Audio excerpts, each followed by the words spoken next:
Шымкентте 6 баланы асырап, зәбір көрсеткен емшінің психикалық ауытқуы болған. Бұл емші психиатриялық ауруханада есепте тұрса, балаларды асырап алуға кім рұқсат берген? Бұл туралы қоғам белсендісі, танымал журналист Гүлмира Әбіқай әлеуметтік парақшасында жазба жариялады. Кезінде республикалық арналар бұл жайлы әруақты емші деген хабар жасап, газеттер сала құлаш мадақтау мақалалар жазған екен. Журналистке емшіні танитын қарындасы хат жазған.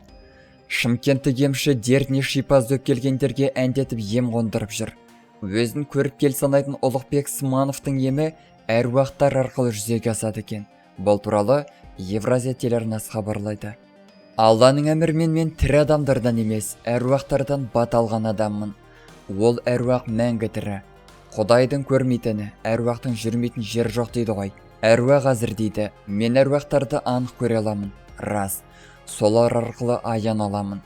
Кімде қандай ауру, оған қандай дем салу керек дейді халық емшісі Ұлықбек Сманов. Иә, қазаншының өз еркі, қайдан құлақ шығарса да. Емшінің әрекетте соған ұқсас.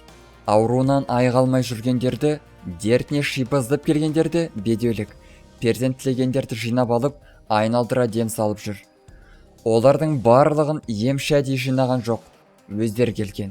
Түсірілімді пайдаланған біздер, өн бойымызда жын шайтандар бар болса, аластауын өтіндік.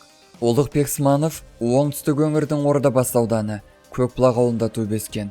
Ата-әжесінің қолында тәрбиеленген екен. Нақты жасы 51-де.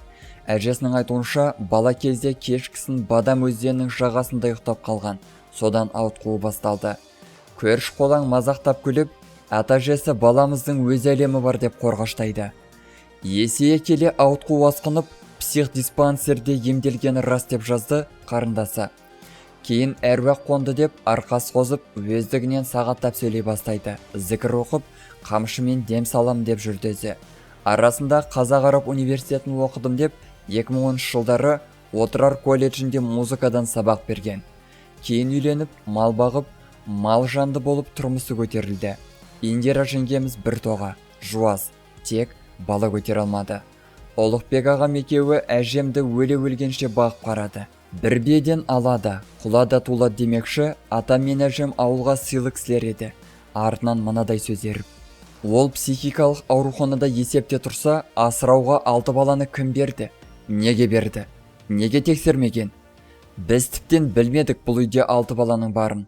Әлде жеке ауытқуын біліп, бауырымызды біреу сатып жіберді ме екен? Ақшаға мұқтаж емес, мал жаны бар адам.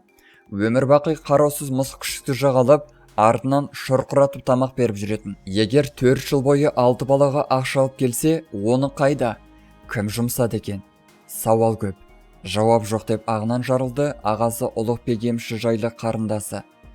Құдай ясын, ақиқатын тергеу анықтар. Қазір балаларын жұмысқа жегіп, мысық етімен тамақтандырған Ұлықбек Сманов психдиспансерге жатқызылды. Балалар үйіне хабарласқан 16 жасар ұл мен қыз Шымкент қалалық қиын жағдайға түскен балаларды бемдеу орталығында. Қалған 4 бала, кішісі 4 жаста, бебектер үйіне орналастырылды. Құрмет көрермендер, мынадай масқара тірлікті жасаған адамға қандай жаза қолдану керек? Жалпы, мұндай ақыл-есі дұрыс емес адамға 6 бірдей шеттей баланы асырауға берген мемлекеттік қызметкерлерді тауып, оларға да жаза қарастыру керек деп ойлаймын.